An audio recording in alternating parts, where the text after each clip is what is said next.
어느 날 늘 그렇듯이 아침에 은행 통장을 확인하던 김 할머니는 눈을 의심했습니다. 매달 꼬박꼬박 들어오던 기초연금 30만 원이 SP처럼 사라져 버린 겁니다. 이게 무슨 일이람? 전화기를 들고 구청과 국민연금공단에 전화를 걸었지만 돌아온 대답은 너무도 차가웠습니다. 어르신, 지난달에 통장 장호가 기준을 초과하셔서 이번 달부터 지급이 중단됐습니다. 단 한 달, 단 하루, 심지어 몇 시간만 기준을 넘겨도 이렇게 순식간에 끊길 수 있다는 사실 믿기시나요? 이건 김 할머니만의 이야기가 아닙니다. 제 옆집에 사는 박 어르신도 똑같은 일을 겪었습니다. 자녀가 잠깐 생활비로 넣어준 돈, 며칠 후에 바로 뺐었는데도 그 기록이 자산 증가로 잡혀서 기초연금이 뚝 끊긴 겁니다. 아니, 이건 내 돈도 아니고 쓰지도 못한 돈인데 왜? 아무리 항의해도 소용없었습니다. 제 돈은 있는 돈으로 간주하고 계산은 냉정하게 숫자로만 이루어집니다. 여기서 놀라운 사실 하나. 기초연금은 단순히 소득만 보는 게 아니라 재산 전부를 소득으로 환산합니다. 예금, 부동산, 심지어 전세 보증금까지도 계산에 들어갑니다. 예를 들어 통장에 1억 원이 있다면 정부는 연 4% 이율로 계산해 월 33만 원의 소득이 있는 것으로 간주합니다. 실제로 일을 해서 버는 돈이 아니어도 가진 재산이 많으면 넉넉하다고 판단하는 겁니다. 2025년 기준 단독 가구의 월 소득인 정액 기준은 218만 원, 부부 가구는 348만 원입니다. 단돈 만 원만 초과해도 탈락. 더 무서운 건 이 계산에 포함되는 항목들이 우리가 생각하는 것보다 훨씬 많다는 겁니다.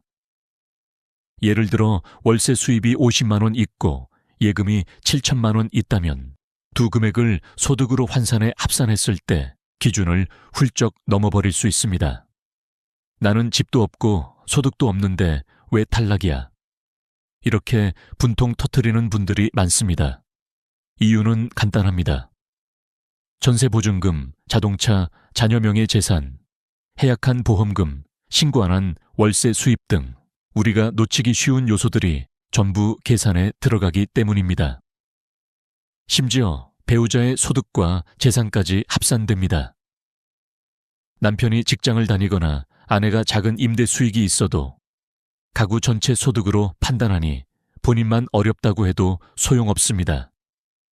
이런 현실을 모르고 있다가 어느 날 갑자기 끊김 통보를 받으면 충격과 허탈함은 이루 말할 수 없습니다. 문제는 대부분 몰라서 생기는 피해라는 겁니다. 알고만 있으면 피할 수 있었을 함정들. 그런데 우리는 누가 알려주지 않으면 절대 알 수 없습니다. 주변에서 받는 사람도 있고 못 받는 사람도 있으니 그냥 운이 나빴나 하며 넘어가는 경우가 태반입니다. 저는 이 영상을 통해서 반드시 전하고 싶습니다. 기초연금은 그냥 나이만 채우면 주는 돈이 아니다. 작은 실수 하나로 수백만 원, 수천만 원의 노후 자금이 날아갈 수 있습니다. 김 할머니처럼 억울한 상황을 당하지 않으려면 지금부터라도 정확한 기준과 위험 요소를 알아야 합니다. 그래야 앞으로의 몇 년, 몇십 년이 달라집니다. 오늘 이 이야기를 끝까지 들으신다면 여러분은 더 이상 당하지 않을 겁니다. 오히려 주위 사람들에게도 알려주고 가족의 재산 구조까지 점검하게 될 겁니다. 단 한 번의 준비가 평생을 지킬 수도 있습니다. 이제부터 그 숨겨진 함정과 피하는 방법을 하나씩 파헤쳐 보겠습니다. 기초연금을 받는 길에는 생각보다 많은 함정이 숨어 있습니다.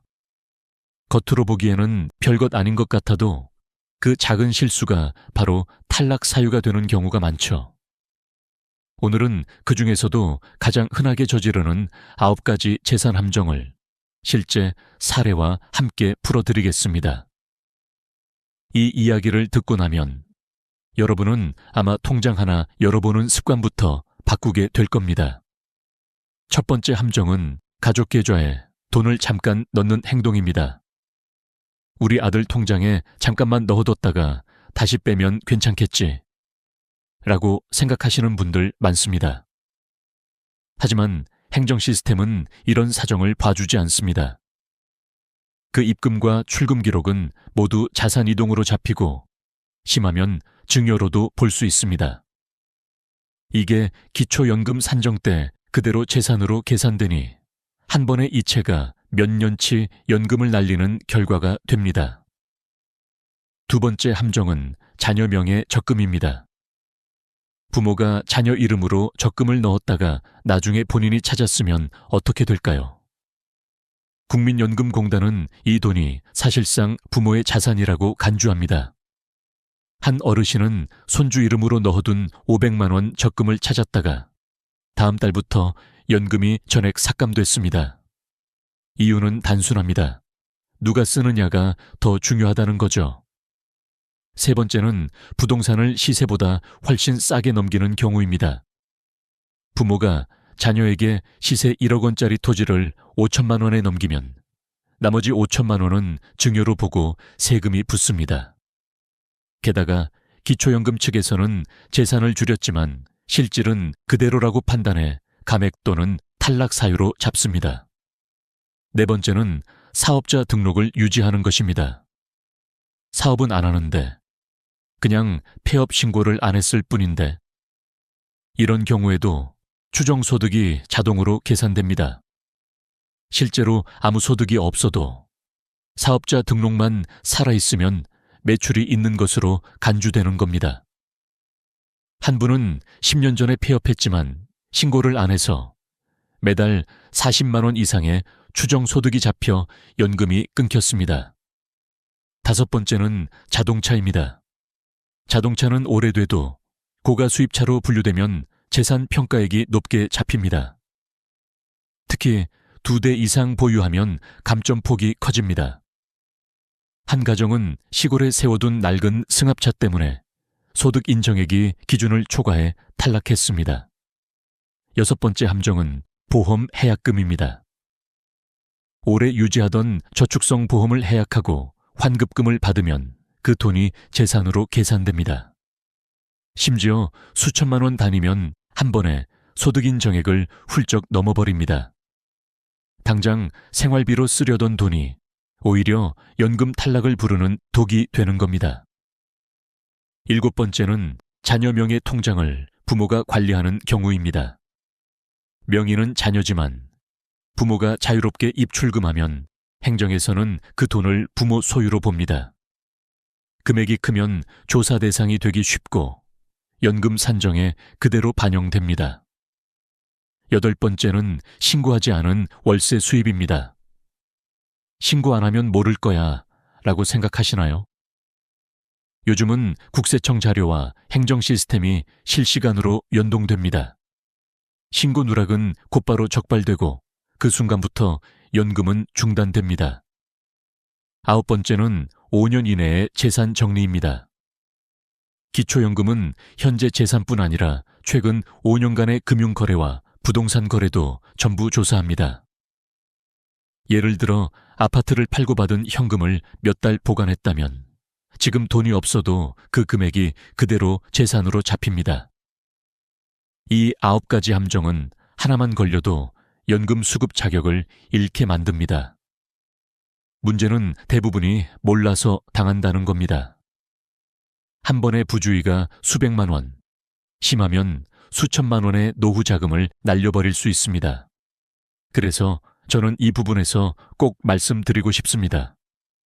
지금은 괜찮아 보이는 행동이 5년 후에 나를 위험에 빠뜨릴 수 있다는 걸요.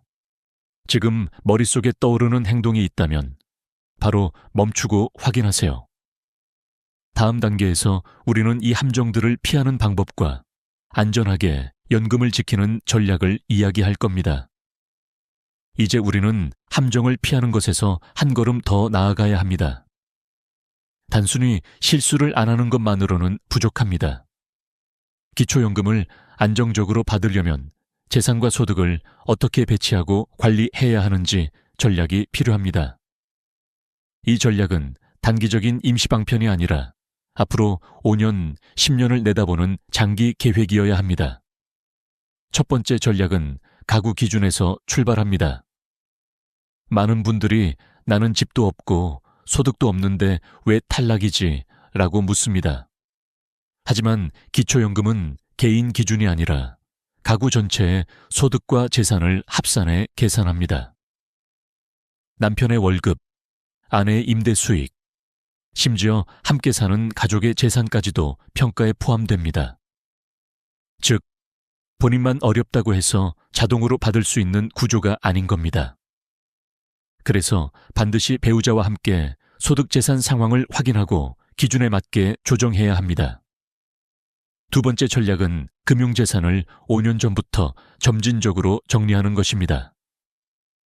기초연금 심사는 최근 5년간의 금융거래와 부동산 거래를 모두 조사합니다. 갑자기 예금을 해지하거나 부동산을 팔면 그 금액이 고스란히 재산으로 잡힙니다. 예를 들어 아파트를 팔아받은 3억 원이 있다면 지금 집이 없어도 그 3억이 소득 인정액 계산에 포함돼 버립니다. 따라서 여유가 있다면 5년 이상 시간을 두고 조금씩 조정하는 것이 가장 안전합니다. 세 번째 전략은 자동차입니다. 차량은 한 대만, 그리고 시세 2천만 원 이하로 유지하는 것이 좋습니다. 오래된 차라도 수입차로 분류되면 시세가 높게 잡혀서 감점 요인이 됩니다. 필요 없는 차량은 미리 처분하고 부부가 각각 차량을 보유하고 있다면 합산 시 불리해질 수 있으니 한 대로 줄이는 것이 현명합니다. 네 번째 전략은 사업자 등록 정리입니다. 소득이 없어도 사업자 등록이 남아있으면 추정소득이 자동 계산됩니다. 한 분은 수년간 아무 일도 안 했는데도 사업자 등록이 남아있어 매달 30만 원 이상의 추정소득이 계산돼 연금이 줄었습니다. 사업을 하지 않는다면 반드시 폐업 신고를 완료해야 합니다. 다섯 번째 전략은 자녀명의 자산 점검입니다. 예를 들어 자녀명의 통장을 부모가 직접 관리하거나 자녀 이름의 적금을 부모가 찾는다면 행정에서는 이를 부모의 재산으로 봅니다. 기초연금 심사에서는 누가 소유권을 갖고 있느냐보다 누가 사용하느냐를 더 중요하게 보기 때문입니다. 따라서 자녀명의 자산은 실제 사용자가 누구인지 명확히 해야 합니다. 여섯 번째 전략은 예금의 분산 관리입니다. 한 통장에 1억 원을 넣어두면 이 돈은 고스란히 재산으로 잡혀서 매달 수십만 원의 소득이 있는 것처럼 계산됩니다. 하지만 이 돈을 2천만 원, 3천만 원씩 여러 통장으로 나누고 생활비 공과금, 자녀 지원금 등 용도를 명확히 하면 생활 목적 자금으로 인정받을 가능성이 높아집니다. 물론 단순히 통장만 나눈다고 되는 건 아니고 실제 사용 내역이 생활비임을 보여주어야 합니다. 마지막으로 보험은 무조건 해약하지 말고 성격부터 확인해야 합니다. 보장성 보험은 유지해도 소득 인정에게 큰 영향을 주지 않는 경우가 많지만 저축성 보험은 해약금이 재산으로 잡혀 불리해집니다. 해약 전에는 반드시 전문가 상담을 받아야 합니다. 이 모든 전략의 핵심은 심사 전에 미리 준비하는 것입니다. 갑자기 조정하려고 하면 오히려 역효과가 날 수 있습니다. 지금은 당장 불편하더라도 장기적으로 연금을 지키는 길이 더 안정적입니다. 이제 우리는 실수와 함정을 피하고 재산을 유리하게 배치하는 기본 전략을 알게 됐습니다. 다음 단계에서는 이 전략들을 실제로 적용해 성공적으로 연금을 지켜낸 사람들의 이야기를 들어보겠습니다. 전략은 책 속 이론에만 머물러서는 아무 소용이 없습니다. 실제로 부딪히고 넘어지고 다시 일어서 본 사람들의 경험에서 배워야 현실에서 통합니다. 그래서 오늘은 기초연금을 잃을 뻔하거나 실제로 잃었다가 다시 되찾은 분들의 이야기를 들려드리겠습니다. 이 이야기는 단순한 사례가 아니라 여러분이 바로 내일 실천할 수 있는 행동 지침이 될 겁니다. 먼저 경기도에 사는 최 어르신 이야기입니다. 최 어르신은 평생 성실하게 살아오셨지만 자녀 결혼을 돕기 위해 통장에 있던 8천만 원을 잠시 아들 계좌로 이체했습니다. 몇 달 후 다시 돌려받았지만 그 사이 연금 심사가 이루어졌고 결과는 탈락이었습니다. 이유는 단순했습니다. 자산 이동이 확인됐습니다. 그러나 최 어르신은 포기하지 않았습니다. 모든 거래 내역과 자금 출처를 입증하는 자료를 모아 국민연금공단에 재심을 요청했습니다. 시간이 걸렸지만 결국 일시적인 가족 간 자금 이동으로 인정받아 다시 연금을 받게 됐습니다.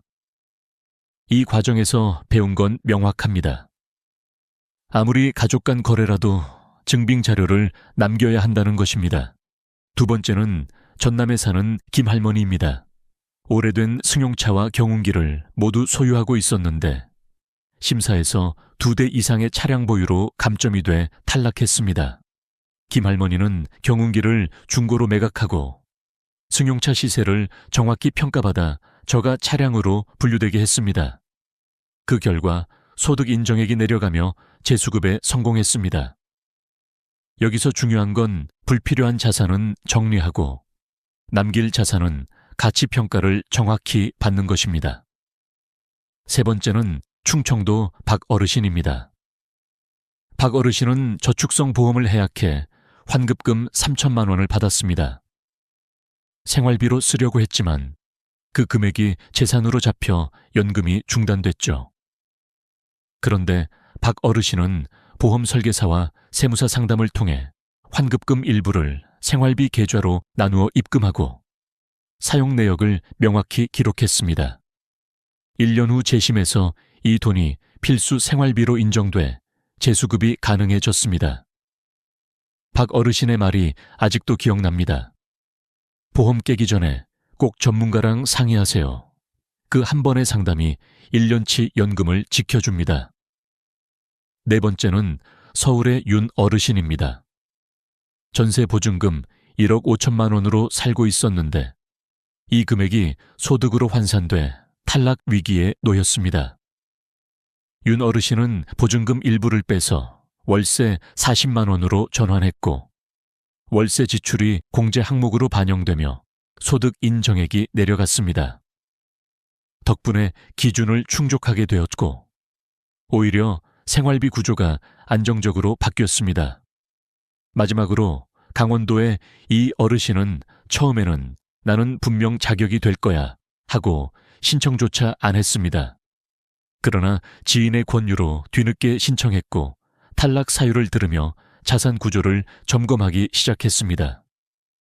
불필요한 CMA 계좌를 해지하고 묵혀둔 적금을 정리하며 소득인정액을 기준 이하로 맞췄습니다. 결국 1년 만에 수급 자격을 얻었죠. 이 어르신은 늘 이렇게 말합니다. 신청 안 하는 게 가장 큰 실수야. 해봐야 왜 안 되는지도 알지. 이 5사람의 공통점은 하나입니다. 문제를 피하려고만 하지 않고 정면으로 부딪혔다는 점입니다. 심사에서 불리한 요소를 발견했을 때 서류와 증빙, 전문가 조언을 통해 하나씩 해결해 나갔습니다. 여러분도 지금 통장을 열어보고 차량 등록부를 확인하고 보험 증권을 살펴보세요. 거기서 시작됩니다. 다음으로 우리는 기초연금 외에도 노후를 든든하게 지켜줄 다른 복지제도와 혜택들을 살펴볼 겁니다. 이 부분은 많은 분들이 놓치는 영역이지만 활용만 잘하면 기초연금과 함께 훨씬 안정적인 노후를 만들 수 있습니다. 기초연금만으로는 생활이 빠듯하다는 이야기를 정말 많이 듣습니다. 약값, 공과금, 그리고 예상치 못한 병원비까지 30만 원 남짓한 금액은 순식간에 사라져버립니다. 그래서 오늘은 기초연금 외에도 함께 활용하면 훨씬 안정적인 노후를 만들 수 있는 4가지 복지제도를 알려드리겠습니다. 이 제도들은 신청하지 않으면 절대 받을 수 없고 대부분의 경우 몰라서 놓치는 경우가 많습니다. 알고 나면 왜 이제야 알았을까 하는 생각이 들 겁니다. 첫 번째는 주택연금입니다. 집은 있는데 현금이 부족한 분들에게는 구세주 같은 제도입니다. 쉽게 말해 집을 팔지 않고 담보로 맡겨서 그 집에 계속 살면서 매달 연금처럼 생활비를 받는 제도입니다. 부부 중 한 명이 만 55세 이상이고 주택의 공시가격이 12억 원 이하라면 신청 가능합니다. 예를 들어 서울의 시세 6억 원짜리 아파트가 있는 70대 부부라면 집을 팔지 않아도 매달 100만, 낮에 200만 원을 받으며 평생 그 집에 거주할 수 있습니다. 그럼 집은 나라에 넘어가는 거 아니야? 라고 걱정하시는데 절대 그렇지 않습니다.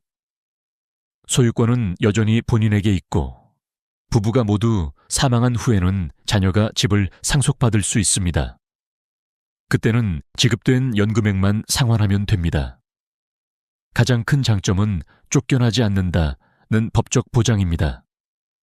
두 번째는 농지연금입니다. 시골에 논밭이 있는데 농사는 더 이상 짓지 않거나 수익이 거의 없는 경우가 많습니다. 그런데 이 땅도 기초연금 심사에서는 재산으로 잡혀 불리하게 작용합니다. 그렇다면 차라리 그 땅을 담보로 농지연금을 받아보는 건 어떨까요? 만 65세 이상이고 해당 농지가 실제로 경작되었던 땅이라면 신청이 가능합니다. 직접 농사를 짓지 않아도 과거에 가족이 경작했거나 임대 기록이 있으면 가능성이 있습니다. 수령 금액은 땅의 시세와 위치에 따라 다르지만 월 20만 원에서 많게는 80만 원 이상 받을 수 있습니다. 게다가 이 농지연금 수령액은 소득 인정액에 유리하게 반영되는 경우가 많아 기초연금과 병행수급이 가능할 수 있습니다.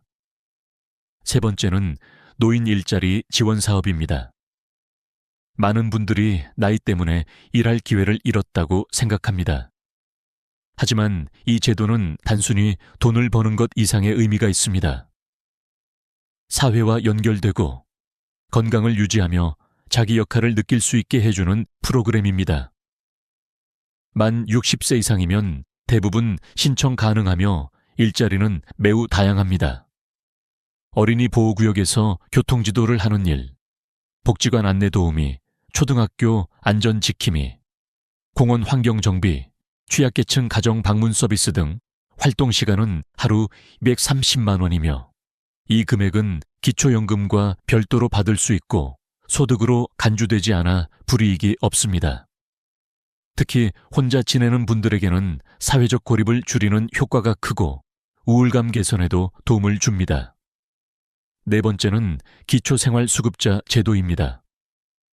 이 제도는 이름 때문에 거부감을 가지는 분들도 있지만 실제로는 꼭 필요한 사람을 돕기 위해 만들어졌습니다. 선정되면 의료비, 주거비, 생계비, 교육비 등 다양한 지원을 받을 수 있습니다.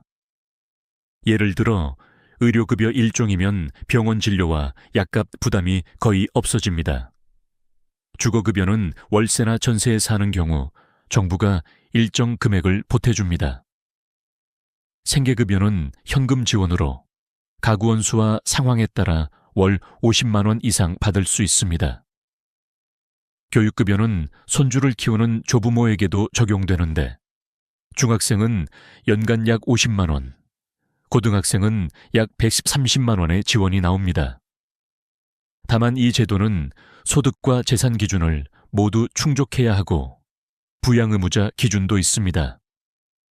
자녀가 고소득이거나 자산이 많으면 부양 가능하다고 판단될 수 있습니다. 하지만 최근 이 기준이 완화되어 자녀가 별거 중이고 실제로 생활비를 주지 않는다는 걸 입증하면 수급이 가능해졌습니다. 중요한 건 포기하지 말고 상담을 받아보는 겁니다. 상담만으로도 불이익은 없고 상황이 바뀌었을 때 우선순위로 등록될 수도 있습니다. 이 4가지 제도는 각각의 조건과 절차가 있지만 공통점이 하나 있습니다. 아는 사람만 쓴다는 겁니다. 몰라서 못 받는 경우가 훨씬 많습니다. 예를 들어 제 지인은 농지연금에 대해 전혀 몰랐다가 시골에 방치해둔 밭으로 월 40만 원씩 받게 됐습니다. 또 다른 분은 노인 일자리 사업을 통해 새로운 친구를 사귀고 건강도 되찾았습니다. 여기서 중요한 팁을 드리자면 기초연금과 다른 복지제도를 함께 설계할 때는 반드시 소득 인정액 계산에 어떤 영향을 미치는지 확인해야 합니다. 주택연금이나 농지연금은 유리하게 반영될 수 있지만 특정 현금성 자산은 오히려 불리하게 작용할 수 있습니다. 그래서 신청 전에 주민센터나 전문가 상담을 꼭 거치셔야 합니다. 여러분의 노후 재정은 하나의 기둥으로만 버틸 수 없습니다. 기초연금이 그중 하나라면 주택연금, 농지연금 노인 일자리, 기초생활수급 같은 제도가 나머지 기둥이 되어야 합니다. 기둥이 많을수록 삶은 안정됩니다. 중요한 건 그 기둥들을 언제 세우느냐입니다. 너무 늦게 움직이면 기회는 사라집니다. 지금 당장 종이에 여러분이 가진 자산과 소득, 생활비를 적어보세요. 그리고 이 4가지 제도 중 어떤 것을 신청할 수 있는지 체크하세요. 신청이 가능한 건 즉시 움직이고 아직 조건이 안 되는 건 어떻게 준비해야 하는지 계획을 세우세요. 다음 마지막 단계에서는 오늘 배운 모든 내용을 한데 모아 평생 후회 없는 선택을 할 수 있도록 명확한 교훈과 실천 방법을 드리겠습니다. 그 이야기를 듣고 나면 여러분은 더 이상 몰라서 손해보는 일을 겪지 않게 될 겁니다. 이제 우리는 함정도 알았고 전략도 세웠으며 기초연금 외에 활용할 수 있는 복지제도까지 살펴봤습니다. 하지만 이 모든 정보를 한 번 듣는 것만으로는 생활 속에서 실천하기 어렵습니다. 그래서 마지막으로 여러분이 평생 후회 없이 기초연금을 지키고 더 나은 노후를 설계할 수 있도록 명확한 교훈과 실천 방법을 정리해 드리겠습니다. 첫 번째 교훈은 신청 안 하면 무조건 영원. 예입니다. 놀랍게도 자격이 충분히 되는데도 신청하지 않아 수년치 연금을 날린 분들이 많습니다. 한 어르신은 나이도 넘었고 소득도 거의 없었지만 나는 분명 될 거야 하며 신청을 미루다가 3년 동안 한 푼도 받지 못했습니다. 나중에 주민센터에서 왜 이제 오셨어요? 라는 말을 들었지만 이미 지나간 시간은 되돌릴 수 없었습니다. 그러니 기준이 될지 안 될지 헷갈린다면 당장 신청부터 하세요. 탈락하더라도 이유를 정확히 알 수 있고 그 이유를 해결하면 다음 심사에서 기회를 잡을 수 있습니다. 두 번째 교훈은 모든 거래와 재산의 흔적을 남겨라 말음입니다. 기초연금 심사는 말이 아니라 증거로 판단합니다. 가족 간 금전 거래, 보험 해약, 부동산 매매, 차량 처분 등 모든 자금 흐름은 서류로 남겨야 합니다. 통장 거래 내역, 계약서, 세금 납부 기록 같은 증빙 자료가 있다면 불리하게 보일 수 있는 상황도 유리하게 바꿀 수 있습니다. 특히 가족 간 거래는 그냥 구두로만 하면 거의 100% 불리하게 작용합니다. 세 번째 교훈은 5년 전부터 준비하라 입니다. 기초연금은 현재 재산뿐 아니라 최근 5년간의 거래 내역을 모두 봅니다. 오늘 당장 예금을 해약하거나 부동산을 팔면 5년 동안은 그 금액이 재산으로 잡힙니다. 따라서 자산 구조 조정은 미리미리 해야 하고 계획 없이 큰 돈을 움직이는 행동은 피해야 합니다. 예를 들어 집을 팔 계획이 있다면 팔고 난 뒤에 자금 사용 계획까지 세워 두어야 합니다. 네 번째 교훈은 가구 전체를 본다. 예입니다. 본인만 어렵다고 해서 받을 수 있는 게 아닙니다. 배우자의 소득과 재산, 심지어 같은 주소지에 사는 가족의 자산까지 합산됩니다. 남편의 월급, 아내의 임대 수익, 자녀 명의의 고가 차량이나 부동산이 있다면 본인 기준에서는 아무 문제 없어도 가구 기준으로는 탈락할 수 있습니다. 그래서 기초연금 준비는 가족 전체의 재정 상황을 공유하고 함께 계획하는 것이 중요합니다. 5번째 교훈은 전문가와 함께하라 입니다. 세무사, 공인중개사, 사회복지사 같은 전문가들은 법과 제도의 맹점을 알고 있습니다. 혼자 고민하다 보면 놓치는 부분이 많지만 전문가와 상담하면 불필요한 자산을 합법적으로 제외시키거나 평가액을 낮추는 방법, 세대 분리 등 다양한 해결책을 찾을 수 있습니다. 요즘은 지자체에서 무료 상담을 제공하는 경우도 많으니 꼭 활용하세요.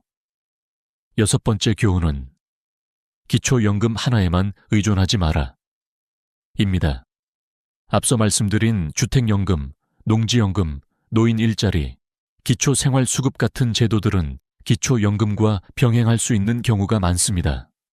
예를 들어 주택연금을 받으면 매달 안정적인 현금 흐름이 생기고 노인 일자리로 활동비를 벌면 생활에 여유가 생깁니다. 이렇게 여러 개의 재정 기둥을 세우면 한 축이 흔들려도 전체 구조가 무너지지 않습니다. 7번째 교훈은 감정이 아니라 숫자로 판단하라 입니다. 이 정도면 괜찮겠지 라는 생각이 가장 위험합니다. 기초연금 심사는 정확한 숫자로 판단합니다. 기준선이 한천맨 포아참일 1,000원이라면 2,000매케 80천 1원이 되는 순간 탈락입니다. 1만 원 차이가 몇 년치 연금을 날릴 수 있습니다. 그러니 매년 본인의 소득 인정액을 계산해보고 기준에 맞는지 확인해야 합니다. 계산은 주민센터나 복지로 사이트에서 할 수 있고 무료 상담 서비스도 있습니다. 마지막 8번째 교훈은 지금 당장 시작하라 입니다. 많은 분들이 나중에 해야지 라고 미룹니다. 하지만 제도는 매년 바뀌고 심사 기준도 변합니다. 오늘은 받았던 사람이 내년에는 탈락하기도 합니다. 준비를 미루는 순간 기회도 멀어집니다. 지금 이 영상을 보고 계신다면 바로 통장을 열고 차량 등록증을 확인하고 보험증권을 꺼내세요. 그리고 오늘 배운 내용을 체크리스트로 만들어 하나씩 점검하세요. 저는 수많은 어르신들을 만나면서 한 가지 확신을 얻었습니다. 알면 지킬 수 있고 모르면 잃는다. 는 겁니다. 제도는 냉정합니다. 하지만 미리 알고 준비하는 사람에게는 충분히 기회가 열려 있습니다. 여러분이 이 영상을 끝까지 보신 것만으로도 이미 절반은 준비가 된 겁니다. 이제 나머지 절반은 행동으로 채우면 됩니다. 오늘 이야기가 누군가에게는 단순한 정보일 수 있습니다. 하지만 또 다른 누군가에게는 수백만 원, 아니 수천만 원의 가치를 지키는 열쇠가 될 수도 있습니다. 저는 그 열쇠를 여러분 손에 쥐어 드렸습니다. 이제 문을 열지 말지는 여러분의 선택입니다. 여러분 평생 가족을 위해, 자녀를 위해 아껴오셨죠. 이제는 여러분 자신을 위해, 앞으로의 10년, 20년을 위해 준비하셔야 합니다. 기초연금은 단순한 돈이 아니라 여러분의 삶을 지탱하는 중요한 한 축입니다. 그 권리를 지키는 건 누구도 대신해 줄 수 없습니다.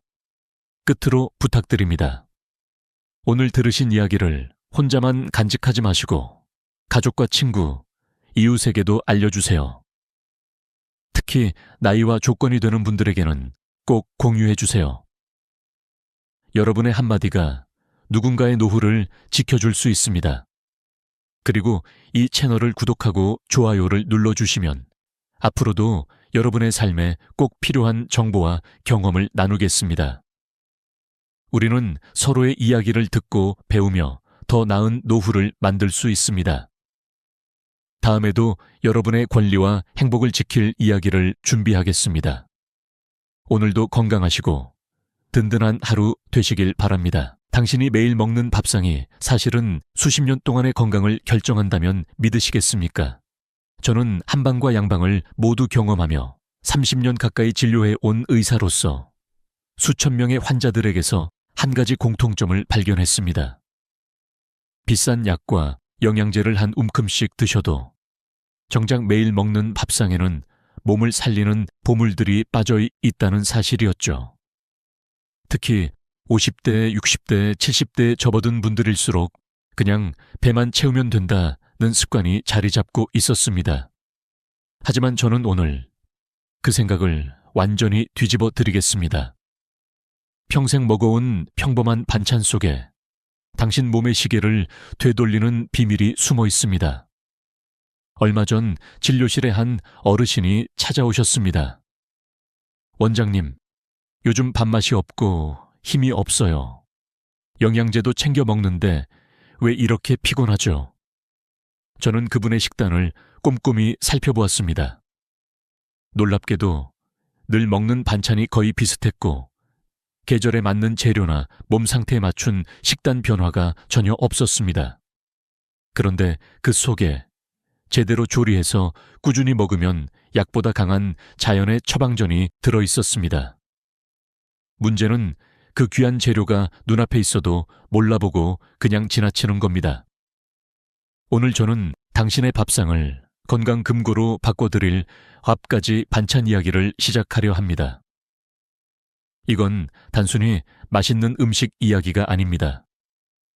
노화로 느려진 몸의 엔진을 다시 가동시키고 굳어가는 혈관을 청소하며 잃어버린 기운을 되찾게 해줄 실질적인 방법입니다. 단, 한 가지 조건이 있습니다. 매일 조금씩 꾸준히 먹는 것, 이것만 지키시면 약국 가는 발걸음이 절반으로 줄어들 것입니다. 지금 이 순간에도 당신의 몸 안에서는 2가지 세력이 싸우고 있습니다. 하나는 세포를 망가뜨리고 노화를 앞당기는 세력, 다른 하나는 세포를 회복시키고 생명을 연장하는 세력입니다. 그 싸움의 무기를 어디서 조달하느냐? 바로 부엌입니다. 부엌에서 꺼낸 그릇 하나, 반찬 한 젓가락이 몸 안의 전쟁을 승리로 이끌 수도 패배로 이끌 수도 있습니다. 당신은 어느 쪽에 무기를 쥐어주고 계신가요? 저는 종종 환자분들께 이렇게 묻습니다. 어제 저녁에 뭐 드셨어요? 돌아오는 대답은 늘 비슷합니다. 김치, 멸치볶음, 달걀 프라이, 그리고 때로는 라면. 하지만 이 중 몇 가지는 오히려 몸에 부담을 주는 경우가 많습니다. 반면 조금만 재료를 바꾸고 조리법을 달리하면 같은 밥상에서도 건강을 채우는 보약 반찬으로 변신합니다. 오늘부터 소개할 7가지 반찬은 돈 들이지 않고 특별한 기술 없이도 만들 수 있습니다. 혹시 이런 평범한 음식이 무슨 보약이야? 라고 생각하실지도 모릅니다. 하지만 제가 말씀드리는 건 전통의 지혜와 현대의학이 만난 결과입니다. 예를 들어 어떤 반찬은 우리 조상들이 겨울을 나기 위해 발효시켜 먹었는데 현대 영양학으로 분석해보니 특정 비타민과 미네랄이 풍부해 면역력을 비약적으로 끌어올리는 성분이 가득했습니다. 또 어떤 반찬은 소화를 돕고 혈당을 안정시키는 섬유질이 많아 당뇨 환자들에게도 큰 도움이 됩니다. 그리고 이건 단순한 음식 이야기가 아닙니다. 반찬 하나를 선택하는 순간 당신은 삶의 질을 선택하는 것입니다. 무릎이 덜 아픈 계단 오르기, 밤에 깊이 자고 아침에 개운하게 일어나는 하루, 친구들과의 모임에서 웃으며 오래 앉아 있을 수 있는 체력. 이 모든 건 약이 아니라 식탁에서 시작됩니다. 저는 이것을 집밥 처방전이라고 부릅니다. 오늘 들려드릴 이야기는 단순히 뭐가 몸에 좋다는 차원을 넘어섭니다. 저는 왜 이 반찬들이 좋은지, 어떻게 먹어야 효과가 극대화되는지, 또 어떤 분들에게 특히 필요한지를 구체적으로 말씀드릴 겁니다. 그리고 중간중간 제 환자분들의 실제 사례와 수치로 증명된 연구 결과를 곁들일 겁니다. 그래야 당신이 오늘 저녁 식탁에서 어떤 선택을 해야 할지 확신을 가질 수 있으니까요. 지금부터 눈을 크게 뜨고 들어주세요. 왜냐하면 이 반찬들은 당신이 이미 알고 있지만 제대로 몰랐던 음식이기 때문입니다. 한 입에 숨겨진 놀라운 효능, 그리고 그 한 입이 쌓여서 만들어낼 10년 후의 건강. 그것을 아는 순간 밥을 먹는 시간이 기다려질 것입니다. 자, 이제 첫 번째 보물 상자를 열어보겠습니다. 오늘의 여정은 당신의 부엌에서 시작됩니다. 그리고 그 부엌이 앞으로 당신의 약국이 될 것입니다. 바닷속 깊은 곳에는 우리 몸이 잃어버린 힘을 되찾게 해주는 보물 창고가 있습니다. 저는 환자분들에게 종종 묻습니다. 바다 음식 자주 드세요? 돌아오는 대답은 대부분 비싸서 가끔만 먹어요. 혹은 냄새가 나서 안 먹어요입니다. 하지만 나이가 들수록 바다에서 온 음식, 특히 해조류와 해산물은 건강을 지탱하는 기둥이 됩니다. 이유는 간단합니다. 바다는 우리가 땅 위에서 얻을 수 없는 미네랄, 아미노산, 그리고 노화를 늦추는 성분의 보고이기 때문입니다. 예를 들어 미역줄기볶음 같은 음식은 한 번 먹으면 별다른 특별함을 느끼지 못할 수 있습니다. 하지만 그 속에는 요오드라는 갑상선 건강을 지켜주는 핵심 성분이 가득 들어 있습니다. 갑상선은 우리 몸의 엔진과 같습니다. 엔진이 약해지면 아무리 좋은 연료를 넣어도 속도가 나지 않고 조금만 움직여도 숨이 차고 피곤해집니다. 특히 50, 80대 여성분들은 호르몬 변화로 인해 갑상선 기능이 떨어지기 쉬운 시기에 있습니다. 요오드가 풍부한 미역줄기는 이 엔진에 기름을 치듯 다시 힘을 불어넣습니다. 저는 실제로 이런 사례를 많이 봤습니다. 68세 여성 환자 한 분이 계셨는데 늘 손발이 차고 아침에 일어나기 힘들다고 하셨습니다. 검사해보니 갑상선 기능이 경계선 수준까지 떨어져 있었죠. 약을 쓰기 전 저는 식단부터 바꿨습니다. 일주일에 4번 이상 미역줄기볶음을 먹게 하고 간을 약하게 하며 오래 볶지 않도록 조리법을 알려드렸습니다. 석 달 후 그분은 원장님, 손발이 따뜻해지고 요즘은 낮잠이 필요 없어요 라고 웃으며 말씀하셨습니다. 단순히 기분이 나아진 게 아니라 혈액검사 수치까지 개선된 것이 확인됐습니다. 해산물 중에서도 오징어는 단백질 보충에 숨은 강자입니다. 특히 진미채 볶음은 씹는 맛과 보관 편리함 때문에 자주 밥상에 오르지만 많은 분들이 그 가치를 모르고 있습니다. 오징어에는 타우린이 풍부해 피로 회복에 탁월합니다. 타우린은 우리가 피곤할 때 마시는 피로회복 드링크의 핵심 성분이기도 하죠. 차이가 있다라면 드링크는 설탕과 첨가물이 많지만 오징어는 자연 그대로라는 점입니다. 단백질 역시 소고기나 돼지고기에 비해 부담이 적고 소화가 잘 됩니다. 특히 거의 60대 이상에서 단백질 부족은 근육 감소로 이어지고 이는 곧 낙상의 위험과 직결됩니다. 단백질을 보충한다고 고기를 매일 먹기 어려운 분들에게 오징어는 훌륭한 대안입니다. 단, 시중에서 파는 딱딱한 건오징어채는 그냥 볶으면 질겨서 치아에 부담을 줄 수 있으니 미지근한 물에 잠시 불렸다가 센 불에 재빨리 볶아야 합니다. 여기에 마늘과 간장, 약간의 설탕만 더하면 훌륭한 반찬이 완성됩니다. 그리고 해조류와 해산물의 장점은 단순히 영양 성분에만 있는 게 아닙니다. 바다에서 자란 식재료들은 체내 염분 균형을 잡아주고 혈액순환을 돕습니다. 연구에 따르면 해조류를 꾸준히 섭취한 고령층은 그렇지 않은 사람들에 비해 혈압 안정화 비율이 18% 높았습니다. 그만큼 심혈관 질환 예방에도 도움이 된다는 의미입니다. 저는 이런 식단을 바다의 처방전이라고 부릅니다.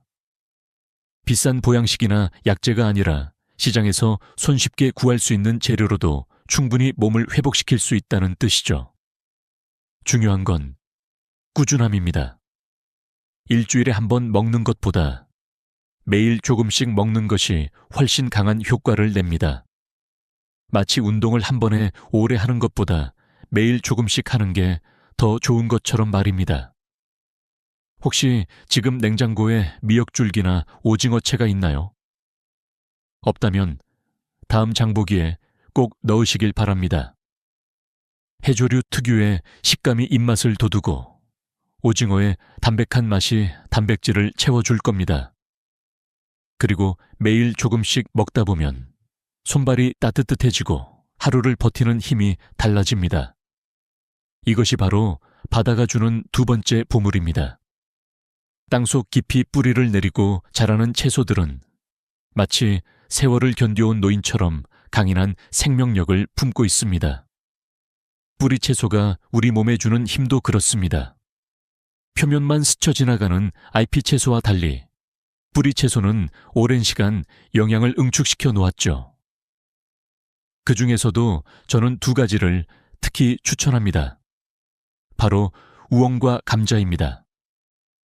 우엉은 겉보기엔 딱딱하고 손질이 번거롭지만 장 건강을 회복시키는 데 있어선 그 어떤 약보다도 강력합니다.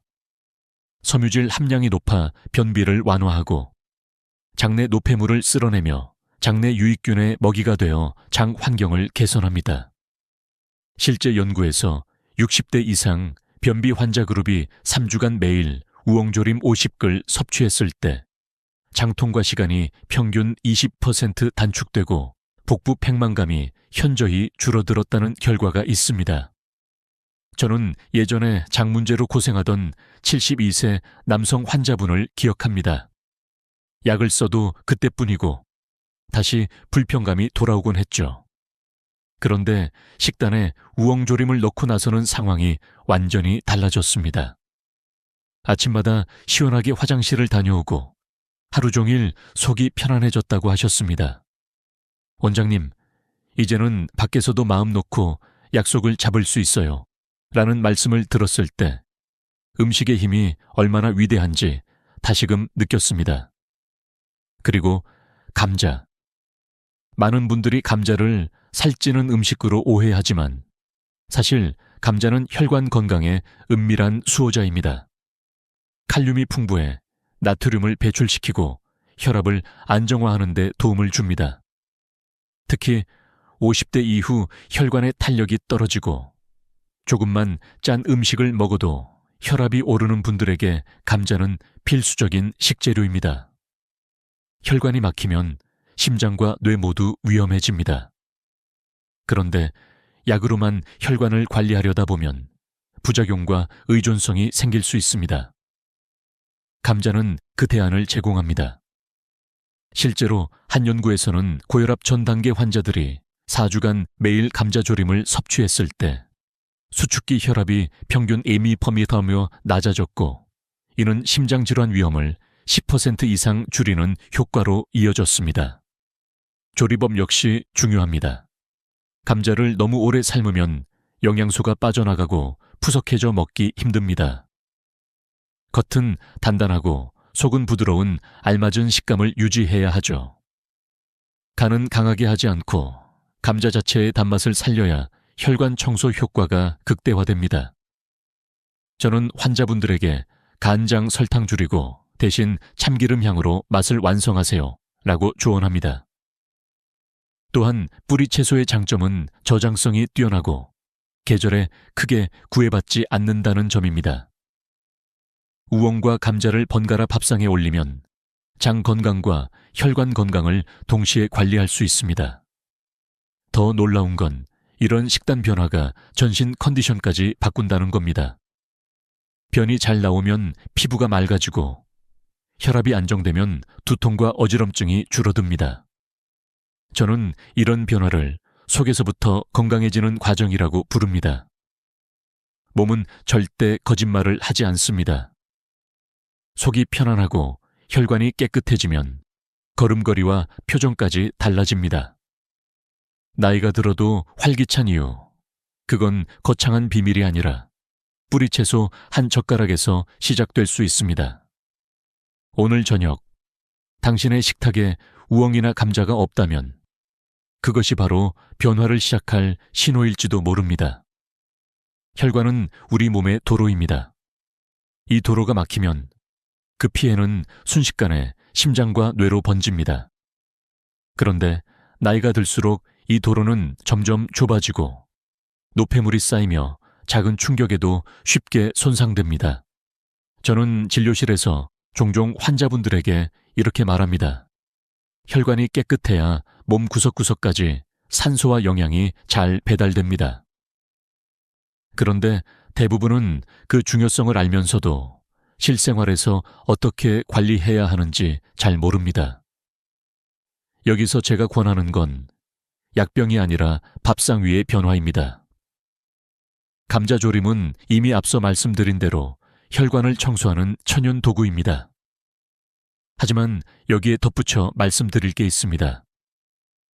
감자와 궁합이 좋은 혈관 건강에 또 다른 수호자가 있습니다. 바로 등푸른 생선입니다. 고등어, 꽁치, 정어리 같은 생선들은 오메가3 지방산이 풍부해 혈중 중성지방을 줄이고 혈관벽의 염증을 완화합니다.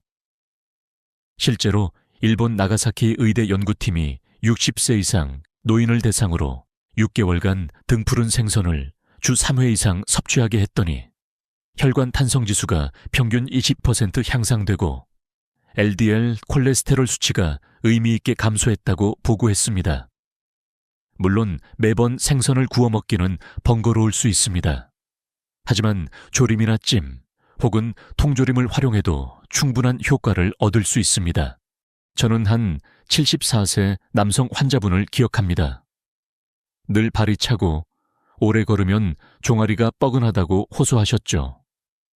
검사 결과 말초혈관 순환이 떨어진 상태였습니다. 약물 치료와 함께 저는 식단에 감자조림과 고등어조림을 번갈아 넣도록 권했습니다.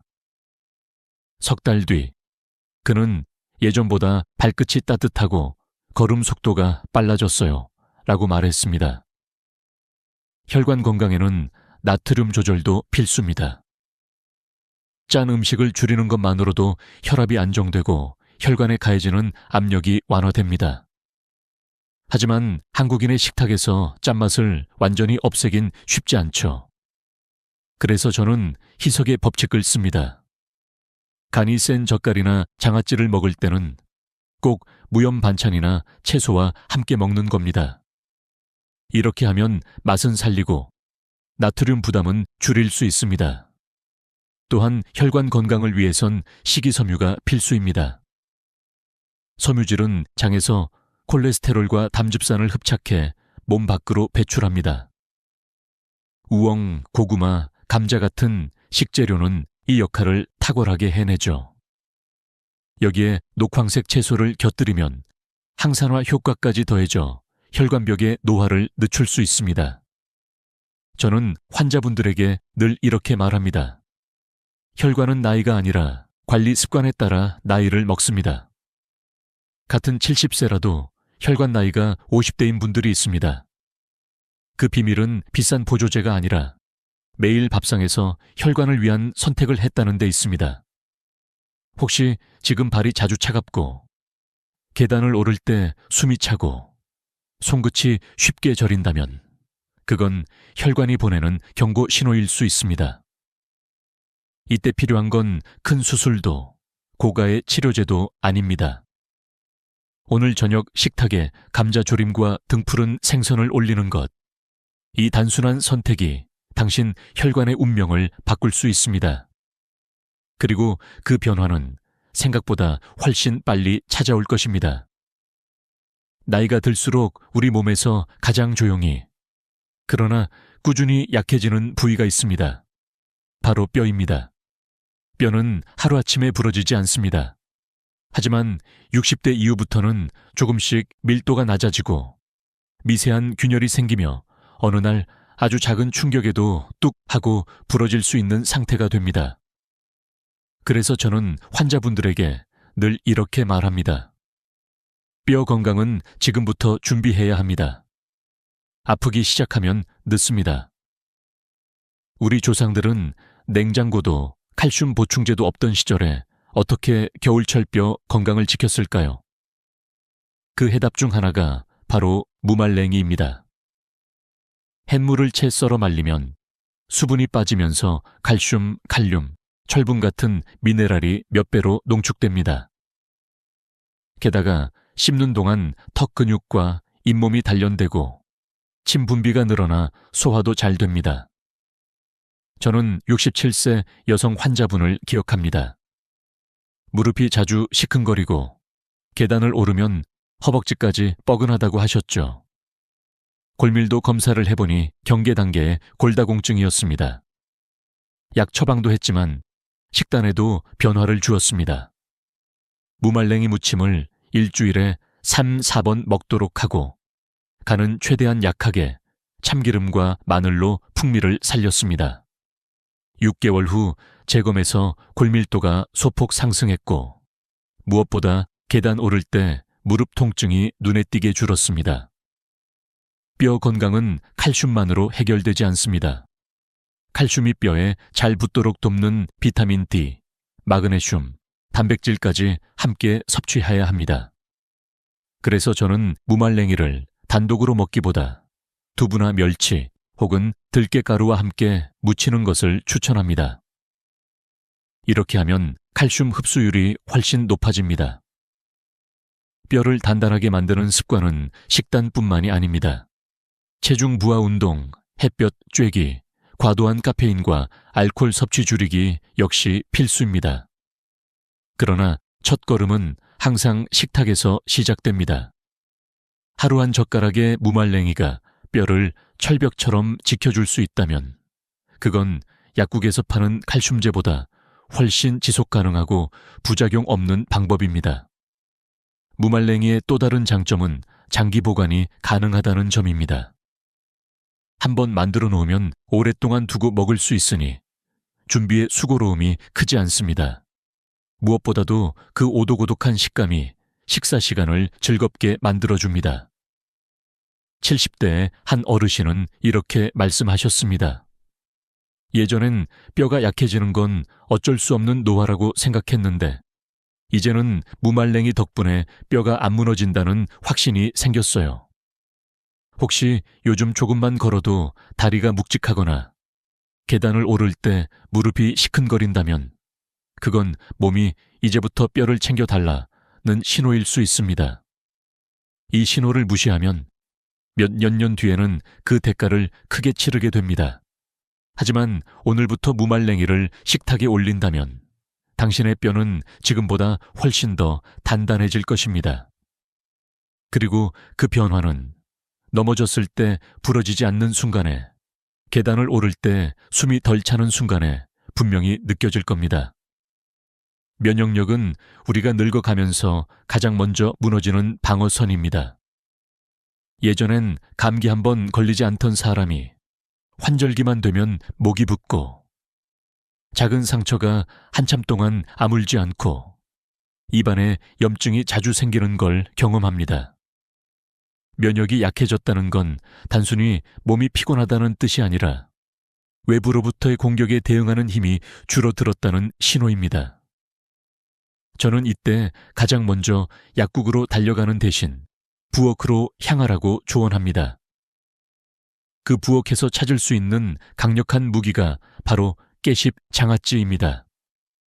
깨십은 특유의 향과 풍미 때문에 좋아하는 분과 싫어하는 분이 확 갈리지만 그 속에는 놀라운 천연 항생제 성분이 들어 있습니다.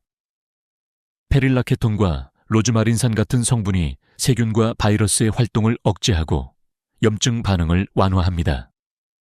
실제로 일본 식품연구소에서 65세 이상 노인을 대상으로 한 연구에서 깨십을 주 5회 이상 섭취한 그룹은 섭취하지 않은 그룹에 비해 상기도 감염 발생률이 30% 낮았습니다. 저는 70대 초반에 한 여성 환자분을 기억합니다. 해마다 겨울만 되면 감기를 달고 살았고 한 번 걸리면 기침이 한 달 이상 이어졌습니다. 면역 관련 혈액 검사를 해보니 백혈구 수치가 낮고 염증 반응 수치가 높았습니다. 저는 약과 함께 식단에 깨십 장아찌를 추가했습니다. 중요한 건 짜게 만들지 않는 것이었습니다. 물기를 완전히 제거한 깨씹을 간장, 식초, 설탕을 최소로 넣어 절이고 마늘로 풍미를 살렸죠. 석 달 후 그분은 겨울을 감기 없이 지나갔고 혈액검사에서 염증 수치가 눈에 띄게 내려갔습니다. 깨씹 장아찌의 장점은 단순히 면역 강화에 그치지 않습니다. 깨씹 특유의 향이 입안의 세균 번식을 억제해 구취를 완화하고 식욕을 돋웁니다. 특히 고기와 함께 먹으면 느끼함을 잡아주면서 소화를 돕는 역할을 합니다. 그래서 저는 깨씹 장아찌를 식탁 위의 방패라고 부릅니다. 면역을 지키는 데는 규칙적인 수면, 스트레스 관리, 적당한 운동이 함께 필요합니다. 하지만 매일 먹는 음식이 이 방어막을 얼마나 두껍게 할 수 있는지는 많은 분들이 간과합니다. 깨씹 장아찌는 그 점에서 간단하지만 강력한 해결책입니다. 냉장고에 한 통만 있어도 매 끼니마다 면역에 좋은 한 젓가락을 챙길 수 있습니다. 혹시 요즘 따라 작은 상처가 잘 낫지 않거나 피곤하면 금방 입안에 궤양이 생기고 목이 자주 붓는다면 면역력이 떨어졌다는 신호일 수 있습니다. 이때 깨씹 장아찌는 약보다 먼저 시도해 볼 수 있는 방법입니다. 오늘 저녁 밥 위에 깨씹 장아찌를 올려 한 입 드셔보세요. 그 한 입이 당신 몸속에 보이지 않는 방패를 세워줄 것입니다. 그리고 시간이 지나면 겨울을 더 가볍게, 봄을 더 상쾌하게 맞이하게 될 것입니다. 여름은 많은 사람들에게 활력을 주는 계절이지만 나이가 들수록 오히려 이 계절이 힘들게 느껴질 때가 많습니다. 덥고 습한 날씨는 몸의 열을 빼앗는 대신 기운을 소모시키고 입맛을 잃게 만듭니다.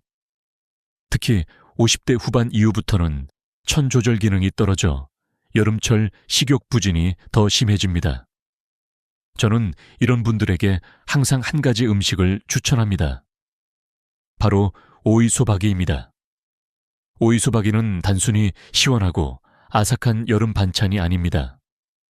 오이 자체가 가진 풍부한 수분과 칼륨은 몸속 열을 식히고 체내 나트륨을 배출해 부종을 줄여줍니다. 여기에 양념 속 마늘과 고춧가루는 혈액 순환을 돕고 위장 운동을 촉진합니다. 한 입 베어 물면 입안 가득 퍼지는 시원한 육즙이 혀를 깨우고 잃었던 식욕을 되살립니다. 저는 75세 남성 환자분의 사례를 종종 이야기합니다. 여름만 되면 밥을 반 공기밖에 못 드셨고 더위에 기운이 빠져 거의 하루 종일 의자에 앉아만 계셨습니다. 하지만 부인께서 매주 한 번씩 신선한 오이소박이를 담가 식탁에 올리면서 상황이 달라졌습니다. 시원한 국물과 아삭한 식감 덕분에 밥량이 늘었고 한 달 후에는 원장님, 요즘은 더위도 덜 타고 산책도 나갑니다. 라고 하셨습니다. 오이소박이를 담글 때 주의할 점이 있습니다. 오이를 너무 오래 절이면 아삭한 식감이 사라지고 비타민C 같은 수용성 영양소가 손실됩니다. 30분 정도 소금에 절이는 것이 적당하며 양념에는 새우젓이나 멸치액젓을 약간 넣어 감칠맛을 살리는 것이 좋습니다. 또 너무 맵게 만들면 오히려 위를 자극할 수 있으니 시원한 맛이 주인공이 되도록 해야 합니다. 여름철 오이소박이는 단순히 입맛을 돋우는 것을 넘어 여름철 건강 유지의 핵심 도구가 됩니다. 식욕이 살아나면 자연스럽게 영양 섭취량이 늘고 이는 전반적인 체력 회복으로 이어집니다. 무엇보다 수분과 전해질이 균형을 이루면서 더위에 지치는 속도가 느려집니다. 이제 우리는 족발까지 밥상 위의 보물을 모두 살펴봤습니다. 진미채볶음으로 피로를 풀고 미역줄기로 갑상선을 지키며 우엉과 감자로 장과 혈관을 살리고 무말랭이로 뼈를 단단히 하고 깨씹 장아찌로 면역력을 높이며 오이소박이로 여름철 입맛을 되찾는 것. 이 모든 것은 특별한 약이 아니라 매일 밥상에서 가능한 선택입니다. 저는 이 6가지 반찬을 하루 한 젓가락의 기적기라고 부릅니다. 한 번에 다 갖출 필요는 없습니다. 오늘은 한 가지, 내일은 또 다른 한 가지를 식탁에 올리면 됩니다. 중요한 건 꾸준히 계속하는 것입니다. 그렇게 하루하루 쌓이다 보면 3개월 뒤에 당신은 분명히 달라져 있을 것입니다. 아침에 더 가볍게 일어나고 계단을 오를 때 숨이 덜 차며 감기에 걸릴 확률도 줄어들 것입니다. 건강은 하루아침에 만들어지지 않습니다. 하지만 매일 먹는 음식이 10년 후에 당신을 만듭니다. 지금 당장 부엌으로 가서 냉장고를 열어보세요. 그 안에 오늘의 보약이 숨어 있을지도 모릅니다. 그리고 이 영상을 보고 계신 여러분, 오늘 이야기한 것 중 하나라도 꼭 실천해 보시길 바랍니다. 건강은 나누면 2배가 됩니다. 가족, 친구, 이웃과 이 영상을 공유하시고 함께 건강한 식탁을 만들어 보세요. 우리 모두의 노후가 더 빛나길 바랍니다. 오늘도 당신의 건강을 진심으로 응원합니다. 다음에도 삶을 바꾸는 이야기를 놓치지 않으려면 구독과 좋아요를 꼭 눌러주세요. 감사합니다. 일요일 오후 햇살이 거실 창문을 비스듬히 비추고 있었다. 평범한 하루, 평범한 풍경. 그런데 그날만큼은 내 눈에 모든 것이 다르게 보였다. 거실 소파는 아들이 늘 그렇듯 한쪽 팔을 꿰고 TV에 빠져 있었고, 부엌에서는 며느리가 허리를 잔뜩 굽힌 채 국을 젓고 있었다. 처음엔 그냥 스쳐 지나가는 장면이었다. 직장 다니느라 힘들었겠지 하며 무심히 지나쳤다. 그런데 잠시 후 부엌에서 나오는 며느리가 벽에 몸을 기대며 숨을 고르는 모습을 본 순간 가슴 한구석이 쿡 하고 찔렸다. 말없이 힘들다는 내색 하나 없이 묵묵히 해내는 그 모습이 눈에 깊이 박혔다. 그 순간 나도 모르게 입이 먼저 열렸다. 야, 이 녀석아. 거기만 퍼져 있지 말고 지영이 좀 도와라. 안 보이냐? 혼자 저렇게 하고 있는 거. 순간 아들은 놀란 표정으로 나를 바라봤고 며느리의 눈빛이 살짝 흔들렸다. 그 눈빛 속에는 놀람과 서운함이 뒤섞여 있었지만 동시에 오래 기다렸던 위로를 드디어 받은 듯한 안도감이 번져 있었다. 그날 깨달았다. 며느리가 바라는 건 시어머니가 자기 편이 되어주는 게 아니라 공정함이었다는 것을.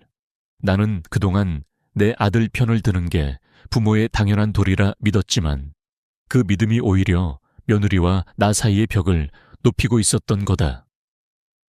아들이 잘못했을 때도 눈 감아주고 며느리가 지쳐 있어도 모른 척하던 나의 침묵은 그녀의 마음속에 이렇게 새겨졌을 것이다. 어머니는 결국 아들 편이시구나. 그리고 그 상처가 한번 자리 잡으면 아무리 비싼 선물을 주고 좋은 밥을 차려줘도 관계는 좀처럼 회복되지 않는다. 그날 이후 나는 아들에게 말했다. 네가 밖에서 돈 버는 것만이 남편 역할이 아니다. 지영이가 힘들면 먼저 움직여라. 처음엔 어색해하던 아들도 시간이 지나자 설거지를 하고 장을 함께 보러 나서는 모습이 익숙해졌다. 그 변화를 본 며느리는 예전보다 훨씬 더 따뜻하게 나를 대했다. 심리학 연구에 따르면 가족 내 역할의 공정성을 경험한 사람은 관계 만족도가 평균 35% 이상 높다고 한다. 이건 단순한 기분 문제가 아니라 가정의 행복을 결정짓는 핵심 요소라는 뜻이다. 며느리와 시어머니 사이도, 결국은 부부 친구 동료 관계처럼 누구 편이냐가 아니라 무엇이 옳으냐로 판단할 때 오래 간다. 혹시 지금 당신도 마음속으로 이렇게 되묻고 있진 않은가? 나도 모르게 내 편만 들어온 건 아닐까? 만약 그렇다면 오늘이 바로 변화를 시작할 날이다. 공정함은 거창한 게 아니다. 순간순간에 작은 선택이 쌓여 믿음을 만들고 그 믿음이 언젠가 며느리의 눈빛 속에 존경과 신뢰로 되돌아온다. 그리고 그때 당신은 비로소 좋은 어른이 되어 있을 것이다. 명절이 다가오는 시기가 되면 달력 위 붉게 칠해진 날들이 오히려 내 마음을 무겁게 만들곤 했다. 어린 시절에는 설과 추석이 그저 반가운 날이었지만 시어머니가 된 이후부터는 이야기가 달라졌다. 차례상 준비, 산더미 같은 전 부치기, 고기 재우기, 국 끓이기, 집안 청소와 설거지까지. 명절이 오면 집안이 전쟁터처럼 변했다. 그런데 시간이 지나면서 깨달았다. 이 고단함이 내게도 무겁지만 며느리에게는 두세 배 더 무겁게 다가온다는 사실을. 시댁이라는 공간은 며느리에게 여전히 낯선 곳이다. 겉으로는 익숙한 척 웃고 있지만 마음속에서는 시어머니의 눈치, 남편의 기대, 그리고 원래 집안일은 며느리 몫이라는 오래된 관습이 무겁게 내려앉는다. 나도 과거에는 그렇게 생각했다. 우리 집은 늘 이렇게 해왔으니 며느리도 당연히 그렇게 해야지. 하지만 그 당연함이 며느리의 어깨를 짓누르고 있었다. 그러다 몇 해 전 나는 결심을 했다. 그 해 추석 며느리에게 이렇게 말했다. 이번 명절은 너희끼리 편하게 쉬어. 음식은 간단하게 하고 힘들면 시켜 먹자. 그 말을 들은 며느리의 눈이 순간 크게 떠졌다. 정말요? 어머니, 감사합니다. 짧은 대답이었지만 그 목소리 속에는 안도와 해방이 섞여 있었다. 나는 그때 깨달았다. 며느리가 힘든 건 몸보다 마음이었다는 것을. 왜 우리는 며느리에게 이렇게까지 시키는 게 당연하다고 생각했을까? 답은 단순했다. 우리 집은 원래 이렇게 해왔으니까. 하지만 시대는 변했다. 과거에는 며느리가 시댁에 헌신하는 것이 미덕처럼 여겨졌지만 이제는 며느리도 자신의 인생을 사는 하나의 어른이다. 명절의 의미는 변하지 않았지만 명절을 보내는 방식은 달라져야 한다. 실제로 의학 자료를 찾아보니 과도한 명절 노동은 허리와 무릎 관절에 큰 부담을 준다. 50대 이상의 여성들은 명절 전후로 관절 통증 진료 건수가 평균 18% 증가한다고 한다. 한 번쯤 명절 증후군이라는 말을 들어본 적 있을 것이다. 이 증상은 단순히 피로감에 그치지 않는다. 어깨 허리 통증, 손목 관절염, 소화불량, 심지어 불면증까지 유발할 수 있다. 게다가 정신적인 부담도 만만치 않다. 심리학에서는 이를 역할, 스트레스라고 부른다. 가족 내에서 자신에게 기대된 역할을 거부하지 못해 생기는 불안과 긴장이다. 며느리는 명절마다 안 하면 눈치, 해도 인정 못 받는 이중 압박 속에서 살게 된다. 그러니 명절이 오기 전부터 마음이 무거울 수밖에 없다. 예전에 방영된 드라마 한 장면이 생각난다. 아들이 직접 제사 음식을 준비하면서 며느리에게 오늘은 쉬어라고 말하는 장면이었다. 방송이 끝난 후 인터넷에는 수천 개의 댓글이 달렸다. 우리 집은 저런 거 상상도 못해요. 드라마인데도 눈물이 나네요. 사람들의 가슴을 울린 이유는 간단하다. 현실에서는 너무 보기 힘든 장면이었기 때문이다. 그래서 나는 확신하게 되었다. 며느리에게 명절은 행복한 날이 아니라 검사받는 날이 될 수 있다. 이건 왜 이렇게 했니? 원래 이렇게 해야지. 우리 집은 늘 이랬어. 이런 말들이 반복되면 며느리는 그 집에서 마음 둘 곳을 잃는다. 하지만 시어머니의 한마디가 모든 것을 바꿀 수 있다. 괜찮아, 안 해도 돼. 이건 게으름을 허락하는 말이 아니라 사람을 존중하는 말이다. 내가 이렇게 말하기 시작한 이후 명절의 분위기가 달라졌다. 며느리는 여유 있는 표정으로 웃었고 나도 한결 가벼운 마음으로 명절을 보낼 수 있었다. 차례상은 여전히 소박하지만 그 소박함 속에 웃음과 대화가 늘었다. 가족끼리 함께 웃으며 보내는 명절이야말로 진짜 명절이라는 것을 그제야 알았다. 심리 연구 결과에서도 이런 변화가 뒷받침된다. 가족 구성원이 심리적 안정감을 느낄 때 관계 만족도와 신뢰도는 평균 40% 이상 향상된다. 이 심리적 안정감은 누군가의 지지와 이해, 그리고 존중에서 나온다. 며느리가 시어머니의 집에서 안전하다고 느끼는 순간 명절은 감옥이 아니라 쉼터가 된다.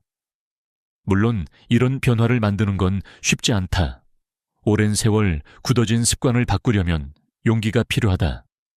하지만 그 한 걸음이 관계를 바꾸고 명절을 바꾸고 결국은 가족의 미래를 바꾼다. 나는 더 이상 명절을 해야 하는 의무로만 보지 않는다. 대신 함께 웃을 수 있는 기회로 본다. 그리고 그 기회를 살리는 열쇠는 바로 시어머니의 한마디에 있다. 여러분, 혹시 다음 명절을 앞두고 계신가요? 그렇다면 이번엔 이렇게 시작해보세요. 이번에는 힘 빼고 하자. 괜찮아, 안 해도 돼.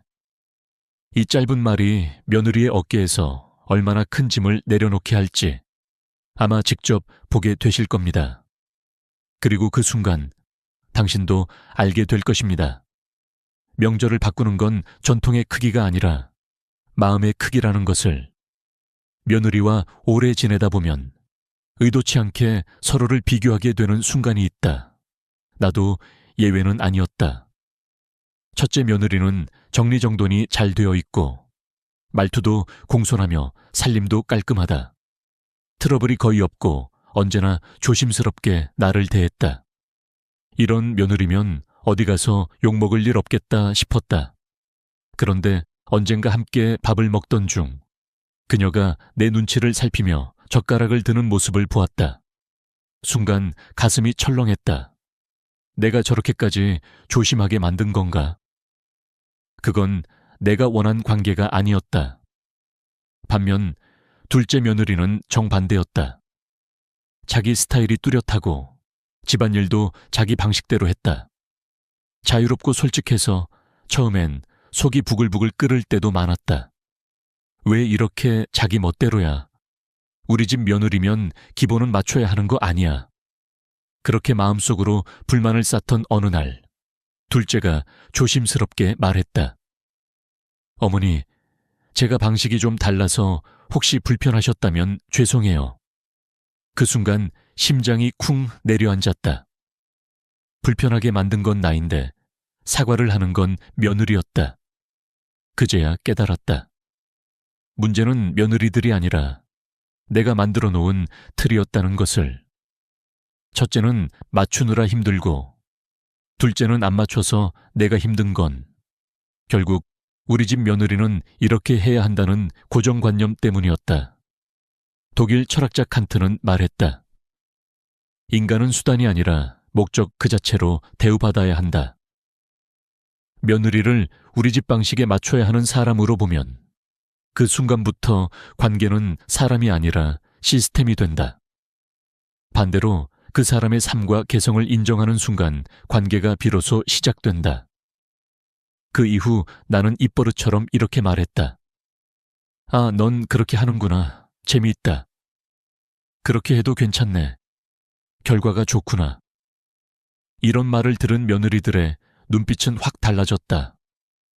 신기하게도 그 뒤로는 며느리들이 먼저 다가왔다.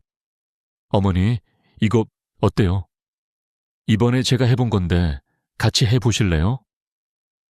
틀을 내려놓으니 사람이 들어왔고 다름은 더 이상 불편함이 아니라 서로를 풍요롭게 만드는 힘이 됐다. 심리학 연구에서도 가족 구성원의 개성을 존중하는 가정은 그렇지 않은 가정보다 정서적 유대감이 평균 42% 높게 나타난다고 한다. 나이와 문화, 세대를 뛰어넘어 틀보다 사람을 먼저 보는 태도가 결국 관계를 지켜준다. 여러분, 며느리는 우리 집에 맞추기 위해 존재하는 사람이 아니다. 누구의 아내이기 전에 자기 삶을 살아가는 고유한 인격체다. 그 다름을 인정하는 순간, 며느리는 시어머니를 편한 사람으로 느끼게 된다. 그리고 그 편안함이 오래가는 존경의 씨앗이 된다. 예전에 나는 며느리에게 잘해주고 싶으면 돈을 써야 한다고 믿었다. 백화점에서 비싼 가방, 고급 화장품, 명절 선물. 카드를 긁을 때면 어머니가 이렇게까지 해주신다는 말을 듣고 싶어 마음이 뿌듯했다. 그런데 몇 해 전 명절, 그 믿음이 완전히 무너지는 일이 있었다. 그날도 며느리는 하루 종일 부엌에서 음식 준비와 설거지를 반복했다. 아이를 챙기느라 앉을 틈도 없이 분주했다. 식사가 끝난 뒤 나는 무심코 며느리의 손을 잡고 말했다. 지영아, 정말 애 많이 썼다. 네 덕분에 우리 명절이 이렇게 따뜻해졌다. 고맙다. 딱 그 한마디였다. 그런데 며느리의 눈가가 붉어지고 입술이 떨렸다. 그리고 며칠 후 아들이 전했다. 엄마, 지영이가 이번 명절이 제일 좋았대. 엄마가 그렇게 말해주셔서 너무 감동이었다고. 그때 알았다. 가방도 용돈도 아닌 진심 어린 한마디가 며느리에게는 가장 큰 선물이었다는 것을. 심리학자 마셜 로젠버그도 말했다. 진심에서 우러난 한마디는 사람의 마음을 회복시키는 가장 강력한 힘이다. 인간은 자신이 한 수고를 정확히 알아봐주는 사람이 있을 때 비로소 위로를 받는다. 실제로 심리 연구에서 단순한 감사 표현이 스트레스 호르몬인 코르티솔 수치를 평균 23% 낮춘다는 결과가 있다. 즉, 고맙다는 말 한마디가 건강에도 긍정적인 영향을 미친다. 며느리도 안다. 명절 음식 준비가 힘들 수밖에 없다는 걸. 하지만 그 수고를 알아주는 사람 없이 당연하게만 받아들여지면 마음은 텅 비어간다. 그 후로 나는 선물보다 말을 더 신중하게 쓰기로 했다. 무심히 던진 한마디가 며느리를 서운하게 만들 수도 있지만 진심이 담긴 한 문장은 며느리의 마음을 활짝 열게 한다. 수고했어. 정말 고맙다. 네가 있어서 내가 편하다. 이 세 마디는 명절 음식보다 더 깊고 백화점 선물보다 더 오래 간다. 여러분, 며느리와의 관계에서 돈보다 값진 건 말의 품격이다. 품격이 있는 말은 며느리의 마음을 움직이고 당신의 사람됨을 보여준다. 그리고 그 기억은 며느리 마음속에 오래 남아 두 사람의 관계를 따뜻하게 지켜줄 것이다. 며느리가 결혼하고 처음 시댁에 왔을 때였다. 부엌에서 된장찌개를 끓이고 있었는데 된장은 조금만 넣고 간장은 너무 많이 넣는 걸 보았다. 속으로 아이고야, 저건 아닌데. 이러다 싱겁고 맛없겠네. 하는 생각이 100번은 들었다. 그런데 그 순간 입을 다물지 못하고 말했다. 아가, 간장은 좀 더 넣어야 맛있단다. 그 짧은 한마디에 며느리 표정이 단번에 굳었다. 아무 말도 하지 않았지만 그 눈빛이 말하고 있었다. 어머니는 저를 믿지 않으시는구나. 며칠 뒤 아들이 전했다. 엄마, 지영이가 그날 속상했대. 엄마가 못 믿는 것 같아서 마음이 철렁했대. 나는 그 말을 듣고 깨달았다. 내가 도와주려던 말이 오히려 상처가 될 수도 있다는 것을. 미국 심리학자 로젠탈 박사의 실험이 떠올랐다. 그는 초등학교 교사들에게 무작위로 학생 20명을 뽑아 이 아이들은 잠재력이 뛰어납니다. 라고 말했다. 실제로는 아무 기준 없이 뽑은 아이들이었지만 1년 뒤 성적과 행동이 눈에 띄게 향상됐다. 이것이 바로 피그말리온 효과, 즉 기대와 믿음이 사람을 성장시키는 힘이다. 프랑스 철학자 몽테뉴도 말했다. 진정한 배려는 충고가 아니라 침묵 속의 믿음이다. 사람은 스스로 해낼 수 있다고 느낄 때 자존감이 자란다. 그런데 시어머니가 먼저 그 가능성을 잘라버리면 며느리는 무시당했다고 느끼게 된다. 그 이후로 나는 결심했다. 며느리가 먼저 묻기 전엔 속이 터져도 말하지 않기로. 그냥 지켜봤다. 신기하게도 시간이 지나자 며느리가 먼저 다가왔다. 어머니, 이건 어떻게 해야 맛있게 돼요? 이번엔 어머니 방식대로 해볼게요. 그 한마디에 알았다. 이제 이 아이가 나를 믿기 시작했구나.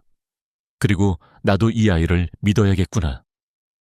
심리학 연구에 따르면 무언의 신뢰를 받은 사람은 문제 해결 능력이 평균 27% 향상된다고 한다.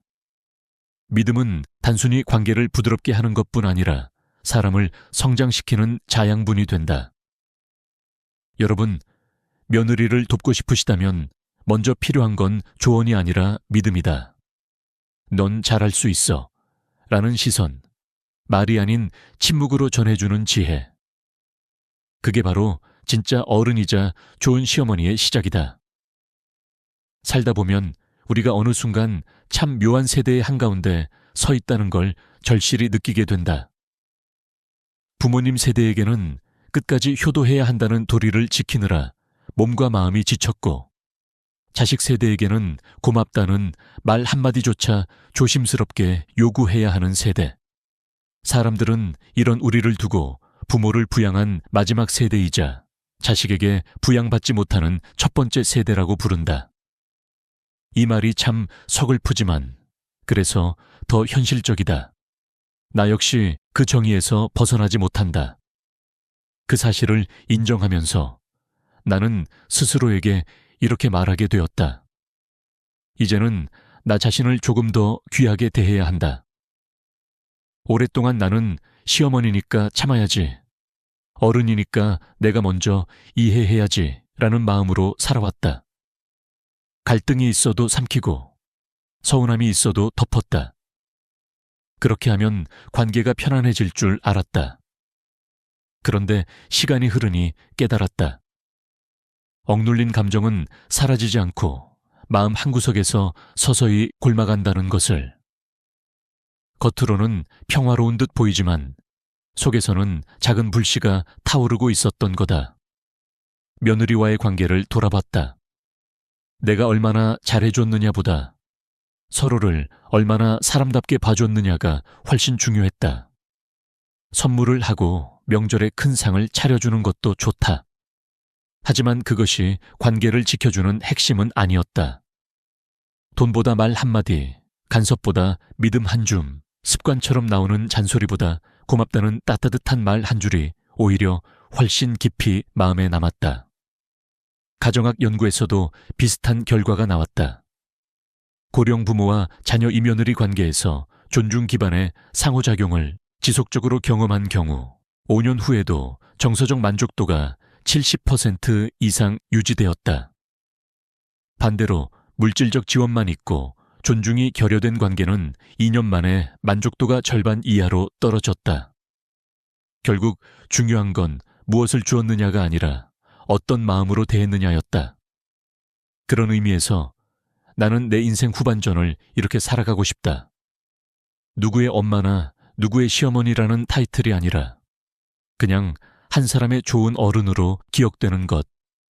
그 길은 거창하지 않다. 눈앞에 사람을 있는 그대로 인정하고 필요한 순간에는 한 걸음 물러서며 옳고 그름을 가릴 때는 공정하게 판단하는 것. 그리고 때로는 침묵으로 신뢰를 전하는 것. 생각해보면 관계가 무너질 때는 항상 작은 균열에서 시작된다. 사소한 말 한마디, 아무렇지 않게 던진 시선, 기대하지 않았던 무심함이 쌓여서 생긴 틈. 하지만 그 틈을 메우는 것도 거창한 행동이 아니다. 오늘 고마웠다. 수고 많았다. 네가 있어서 내가 편하다. 이런 짧은 문장들이 마음의 거리를 조금씩 줄인다. 나는 이제 며느리에게 잔소리를 줄이고 묻기 전에는 조언을 하지 않는다. 대신 먼저 고마움을 표현하고 그녀의 방식을 존중하려고 노력한다. 그러자 신기하게도 며느리가 내게 먼저 다가오는 일이 많아졌다. 예전에는 조심스럽게 눈치를 보던 그녀가 이제는 웃으면서 어머니, 이거 같이 해보실래요? 하고 말을 건다. 그 변화는 마치 얼었던 땅이 조금씩 녹아 꽃이 피는 것과 같았다. 여러분도 혹시 비슷한 경험이 있으신가요? 관계를 바꾸고 싶지만 어디서부터 손대야 할지 몰라 망설인 적. 저 역시 그랬습니다. 하지만 방법은 의외로 단순합니다. 먼저 내 마음을 조금 내려놓고 상대를 내 방식에 맞추려는 사람이 아니라 그 자체로 완성된 사람으로 인정하는 것. 그리고 필요한 순간에만 조언을 하고 나머지 시간에는 믿음으로 지켜보는 것. 삶이란 결국 사람과 사람의 연결로 이루어진다. 우리는 매일 그 연결을 조금씩 단단하게 만들거나 무심히 약하게 만든다. 내가 배운 건 돈이나 물질은 그 연결을 잠시 화려하게 보이게 할 수는 있지만 오래 지속되게 만들지는 못한다는 것. 오히려 오래 가는 힘은 작고 따뜻한 말, 진심이 담긴 태도, 그리고 침묵 속의 믿음에서 나온다. 이제 나는 더 이상 며느리와의 관계를 관리해야 할 의무로 보지 않는다. 대신 서로를 이해하고 존중하는 동반자로 생각한다. 그렇게 보면 우리가 함께하는 시간은 의무가 아니라 선물이 된다.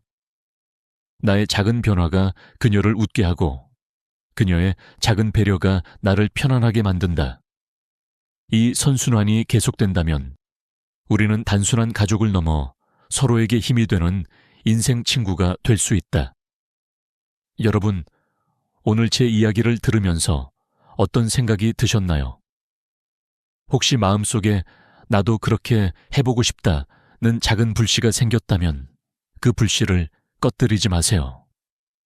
관계는 하루아침에 변하지 않지만 작은 태도의 변화가 놀라운 결과를 만듭니다. 오늘부터 단 한마디라도 좋습니다. 진심이 담긴 감사 혹은 믿음을 전하는 말. 그게 바로 변화를 시작하는 첫걸음입니다. 이 영상을 끝까지 봐주신 모든 분께 진심으로 감사드립니다. 오늘의 이야기가 누군가에게는 위로가, 또 누군가에게는 새로운 시작이 되기를 바랍니다. 앞으로도 함께 나누고 싶은 이야기들이 많습니다. 구독과 좋아요, 그리고 알림 설정까지 해주시면 다음 이야기에서 다시 만나 뵙겠습니다. 오늘도 건강하고 따뜻한 하루 보내시길 바랍니다.